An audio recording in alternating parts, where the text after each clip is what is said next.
இந்த தக்காளி செடி பாருங்கள், பூ வச்சிருக்கு.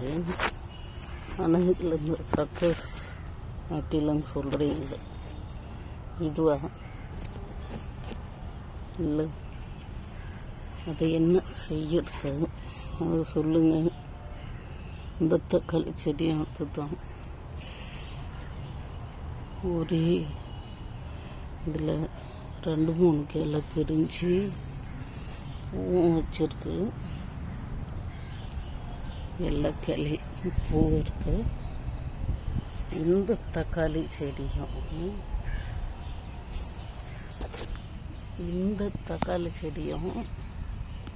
ஒரு நாள் விதைச்சது. இது கப்பில் விதைச்சது. இது கையில் இருந்து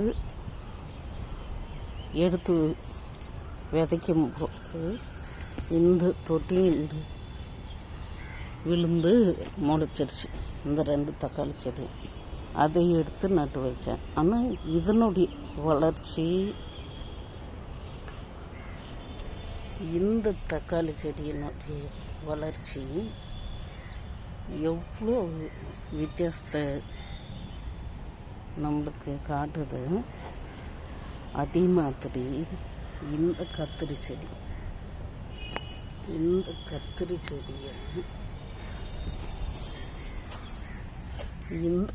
செடியும் ஒரே நாள் விதைச்சது தான். அந்த கத்திரி செடி எந்த அளவுக்கு இருக்குது, இந்த கத்திரி செடி இது எல்லாம் ஒரே நாள் ஒரு பவுலில், இது பவுலில் ஒரு கப்பில் விதைச்சது. அது ஃப்ரீடமாக ஒரு பெரிய இதில் தன்னால் விழுந்து முளைச்சிருச்சுன்னா இந்த விதையை எடுத்து போடும்போது அது இந்த விதை இதெல்லாம் தண்ணியில் ஊற வச்சுட்டு எடுத்து விதைப்பாங்க இல்லையா, அப்போ கையில் ஒட்டிக்கிட்டு உளுந்த கத்திரி விதை, தக்காளி விதை இந்த தொட்டிங்க. இந்த 2 தொட்டிலையும் வெண்டை தொட்டி, கொத்தவரி, இந்த தொட்டியில் இந்த 3 விதையும் விழுந்து முளைச்சிருந்துச்சு. 2 தக்காளி, ஒரு கத்திரி விழுந்து முளைச்சிருந்துச்சு. அதை எடுத்து நான் அடுத்த தொட்டியில் நட்டு வச்சேன். அதனுடைய வளர்ச்சி இதுங்களுக்கு ஈக்குவலாக இருக்குது. இதே பவுலில் இருந்த இந்த செடிகளினுடைய வளர்ச்சி எந்த அளவுக்கு பின்தங்கி இருக்கு. இதில் இருந்து நம்மளுக்கு என்ன பாடம் தெரிஞ்சுக்க வேண்டியது இருக்குது பாருங்கள். அது என்ன ரீசன்னே தெரியல, ஆனால் வளருது மாதிரி இருக்கு. இதெல்லாம் காய் வைக்க ஆரம்பிச்சிருச்சு. கொத்தவரி எல்லாம் காய்க்கவே ஆரம்பிச்சிட்டது. அது கூட போட்டது. வெண்டையும் பூ வர ஆரம்பிச்சிருக்கு. வெண்டையும் பூ வச்சிருக்கு. இதெல்லாம் ஒரே நாள் வச்சது. இது லேட்டாக விதைச்சேன். இந்த பல விஷயத்தை கற்றுக் கொடுக்குது இந்த செடிங்க. அதிகமாக உரம் போட்டால் செடி தான் வளர்ந்துட்டு போகுது பூஸ்டாக. இன்னமும் இதில் பூ வைக்காமல் இருக்குது பாருங்கள். இந்த செடி அதிக பூஸ்டுனால இருக்குது. இதுவே அளவான உரம் போட்டு வச்ச செடி குட்டையாக இருக்குது. காய் பூ வைக்க ஆரம்பிச்சிருக்கு. ஒவ்வொரு விதமாக இப்போ நான் இந்த செடிங்களை எப்படி நம்ம வளர்க்குறதுன்றதை கற்றுக்கிட்டேன். இதெல்லாம் ஒரு நாள் போட்டது.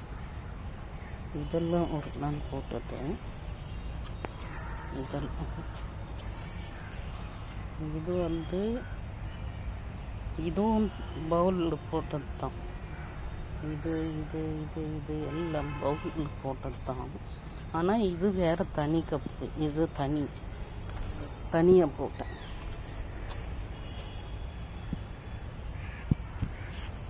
இதெல்லாம் கூட தனியாக போட்டு நட்டது. இவங்களும் வெட்டியிருக்காங்க பாருங்க. இது வந்து பண்ணைக்கீரை, லைப்ரரியன் பண்ணைக்கீரை ஸ்பெஷலாக இருக்குது. போட்டேன், ஃபுல்லு முளைச்சி வந்திருக்காங்க. எல்லாமே மண்ணை நம்ம மண் எந்த அளவுக்கு அவங்களுக்கு கன்வீனியண்ட்டாக தரமோ அது மாதிரி தான் செடிங்க வளர்ந்துருக்கேன். அதுலேயும் ஒரு வெண்டை விதைங்க இருந்துச்சு எக்ஸ்ட்ரா, அதெல்லாம் நட்டு விட்டேன் வரட்டும்னு சொல்லிட்டு. தொட்டி பெரிய தொட்டி, அதனால் போட்டு விட்டுருக்கேன். அருமையாக இருக்குது. அப்படியே அது வேண்டிய வச்சுருந்தாலும் முளைக்கிறதில்ல, அப்புறமா போட்டுக்கலாம் அப்படின்ட்டு. தொட்டி வேறு எக்ஸ்ட்ரா கிடையாது, தள்ளி போட்டேன். இது எல்லாம் சொடக்கு தக்காளி எங்கே பார்த்தாலும் முளைச்சிக்கிட்டு நிறைய சொடக்கு தக்காளி முளைச்சிக்கிட்டு பாவம் என்ன செய்யறது. அதுங்களே நம்மளுக்கு வளர்க்கவும் முடியாது இப்போதைக்கு இருக்கிற சூழல். எதுவுமே இருக்கிறப்போ அதை போட்டு நம்ம அறுவடை பண்ணிக்கலாம். இது ஒரு கீரை, அதுக்காக விட்டு வச்சுருக்கோம். ஒரு 2-3 டேஸில் எடுத்துக்கலாம் அப்படின்ட்டு. இதெல்லாம் இந்த தொட்டிக்கு உரம், இந்த கீரைகள்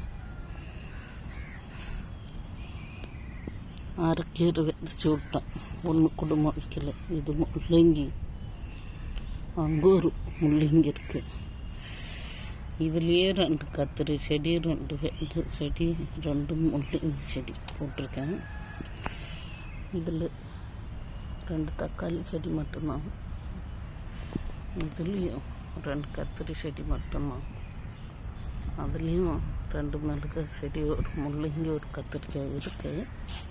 எடுத்துடுவாங்க, வேறு மாற்றி விட்டுருவோம். இந்த மாதிரி இருக்குது.